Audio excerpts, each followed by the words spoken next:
जब मुझे कोई विषय रखना होता था तो मैं अर्जुन मेघवाल जी को बोलता था, मैं जी में थोड़ा सा निकलवा तो अर्जुन जी समय निकलवाते थे। ऐसे महान व्यक्तित्व गायक भी हैं, आपने उनके मुखारबिंद से सुना है। IAS भी रहे हैं और लोकसभा में लगातार राजस्थान से मेंबर पार्लियामेंट चुन करके जा रहे हैं। बहुत ही लोकप्रिय है और मेरे को एक निमंत्रण भी दिया था, मेरे को कहा था, मेरे ध्यान में है, मैंने डेट भी इसकी नोट कर ली, आपसे समय मैंने लेना है। मैंने अपनी निवास का नाम संत कबीर कुटीर रखा हुआ और अर्जुन मेघवाल जी ने कहा कि कबीर के दोहे, कबीर की कविताएं मैं स्वयं गाऊंगा करके आपके यहाँ।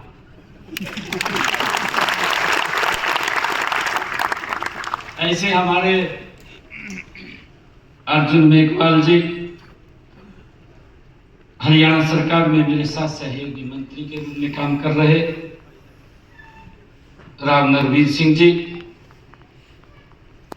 हमारे विधि एवं न्याय विभाग के सचिव भारत सरकार नीरज वर्मा जी,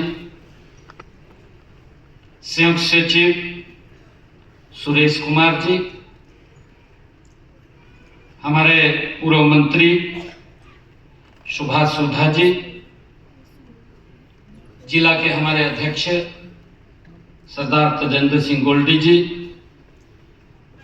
हमारे vice chairman Saraswati board Doman Singh Kirmat ji, हमारे चेयरमैन हरियाणा सरकार धर्मवीर मिर्जापुर जी और उपस्थित इस विशेष कार्यक्रम जो हमारा आज यहाँ एक वर्कशॉप हो रही है, इस वर्कशॉप के उद्घाटन के अवसर पर और हम सब का ये परम सौभाग्य भी है कि देश में लगभग ये 5 स्थानों पर होनी थी, उन 5 स्थानों में एक हरियाणा को चुना गया और हरियाणा के अंदर क्षेत्र को चुना गया। मैं इसके लिए तेलीला कार्यक्रम है, इससे जुड़े सभी समर्पित कार्यकर्ता भाई और बहनों का मैं यहाँ पर स्वागत करता हूँ, आप सबका दिल से धन्यवाद करता हूँ। और विशेष तौर से मैं अर्जुन मेघवाल जी का धन्यवाद करना चाहूँगा कि उन्होंने हरियाणा को चुना, हरियाणा में कुरुक्षेत्र को, इस गीता की भूमि को चुना है, मैं उनका विशेष तौर से धन्यवाद करना चाहूँगा। साथियों, आज हम धर्म क्षेत्र कुरुक्षेत्र की इस महान धरती पर आप सभी के बीच मुझे आकर के बड़ा हर्ष का विषय हो रहा है। साथियों, ये वही भूमि है जिस भूमि पर मानवता को श्रीमद् भगवत गीता का धर्म, न्याय और कर्तव्य का अमर संदेश भगवान श्री कृष्ण ने इस पवित्र भूमि से सर्व मानव जाति के लिए दिया है। साथियों, कुरुक्षेत्र की है धरा, ये कुरुक्षेत्र की धरा सत्य न्याय की स्थापना का ये प्रतीक रही है, हम सब इसको जानते हैं। ऐसे ऐतिहासिक और आध्यात्मिक महत्व के स्थल पर जो ये दिशा के तहत इस रीजनल वर्कशॉप का आयोजन अपने आप में एक सार्थक और प्रेरणादायक है। साथियों, इस कार्यशाला का उद्देश्य यह सुनिश्चित करना है कि न्याय केवल न्यायालयों तक सीमित न रहे साथियों, बल्कि हर नागरिक के घर घर तक न्याय पहुंचे, ये इस वर्कशॉप का मेन उद्देश्य है। साथियों, इस अवसर पर मैं माननीय केंद्रीय विधि एवं न्याय राज्य मंत्री अर्जुन मेघवाल जी का विशेष तौर से दोबारा फिर बहुत बहुत धन्यवाद और इनका स्वागत करता हूं, अभिनंदन करता हूं। साथियों, आज इस कार्यक्रम में दिशा जागरूकता वैन, उसका भी हमने आज शुभारंभ किया है। उत्तर पूर्वी क्षेत्र के प्रथागत कानूनों पर ई पुस्तकों का भी विमोचन किया है तथा दूरदर्शन की डॉक्यूमेंट्री का भी आज यहां से शुभारंभ हुआ है। ये पहले ये न्याय को जन जन तक पहुंचाने के लिए ये हमारी प्रतिबद्धता का ये प्रतीक है। साथियों, जो देश की विविधता और न्याय जागरूकता को और अधिक ये सुदृढ़ करेगा। साथियों, हम सब जानते हैं कि हरियाणा ये वीरों की भूमि है।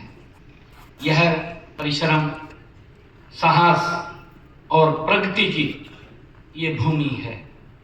हमारे किसान देश के अन्न भंडार भरने में मजबूती से पसीना बहाते हैं। हमारे युवा देश की रक्षा, सुरक्षा व विकास में अग्रणी भूमिका में वो खड़े हुए दिखाई देते हैं। साथियों, लेकिन हम यह भी भली भांति समझते हैं कि विकास तभी सार्थक है जब उसका लाभ समाज के अंतिम व्यक्ति तक पहुंचे। साथियों, हर नागरिक को न्याय सुलभ, सस्ता और समय पर प्राप्त होना चाहिए। हमारे संविधान की प्रस्तावना में भी हमें सामाजिक, आर्थिक और राजनीतिक न्याय का वचन देती है। हम सब जानते हैं, हम सब ये भी जानते हैं कि आर्टिकल 14, आर्टिकल 21 और विशेष रूप से आर्टिकल 39 के माध्यम से यह सुनिश्चित किया गया है कि हर नागरिक को समान न्याय और निःशुल्क विविध सहायता प्राप्त होनी चाहिए। यह हमारे संविधान के अंदर ये कहा गया है।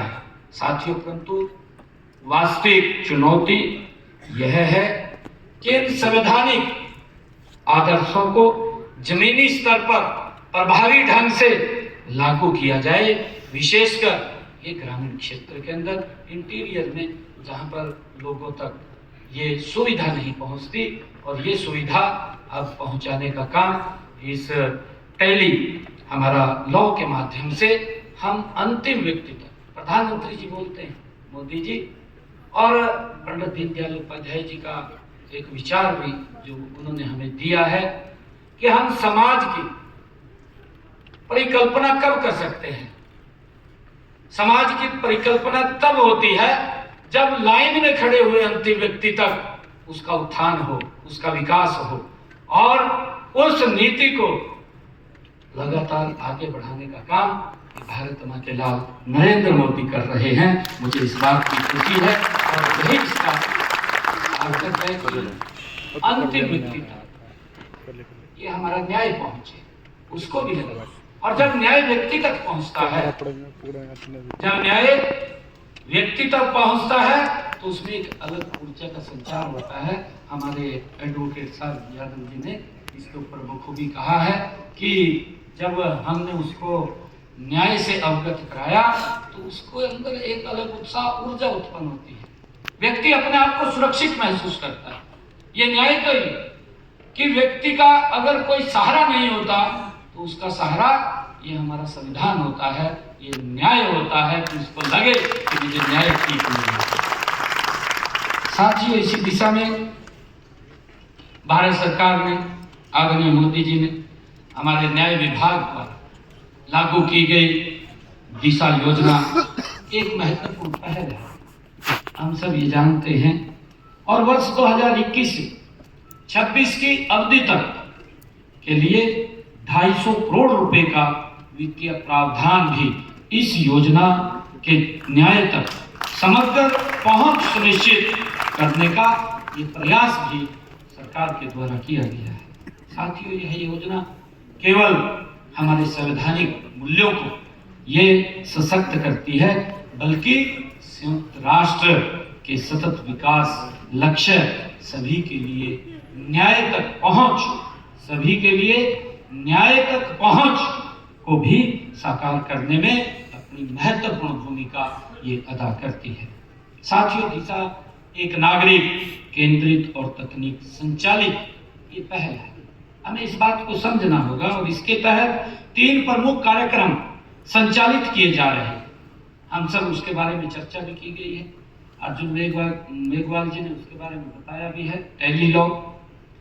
टेलीलॉ रीचिंग द अनरीच्ड न्याय बंधु, हम देख रहे हैं न्याय बंधु और विधिक साक्षरता एवं जो जागरूकता कार्यक्रम है, ये तीनों कार्यक्रम मिलकर के न्याय व्यवस्था को अधिक सुलभ, पारदर्शी और प्रभावी ये बना सकते हैं। साथियों, टेलीलॉ कार्यक्रम इस योजना का एक अत्यंत महत्वपूर्ण ये स्तंभ है। आज के डिजिटल के युग में हम सब देखते हैं कि आजकल जो इतना सोशल मीडिया का जमाना हो गया, आज पूरे वर्ल्ड के अंदर कोई भी जानकारी आप प्राप्त कर सकते हैं। कहीं भी कोई घटनाक्रम हो, तुरंत आपके मोबाइल के ऊपर वो पहुंचती है। हर बात की जानकारी आप तक पूरे वर्ल्ड के साथ आप जुड़े रहते हैं। ये तकनीकी का उपयोग कर दूर दराज के क्षेत्रों में रहने वाले नागरिकों को भी जो विधि सलाह उपलब्ध कराई जा रही है। साथियों, देश भर में लगभग, हम इस बात को जानते हैं कि देश भर में लगभग 2,50,000 CSC सेंटर्स, ये एक विशाल नेटवर्क लगभग 2,50,000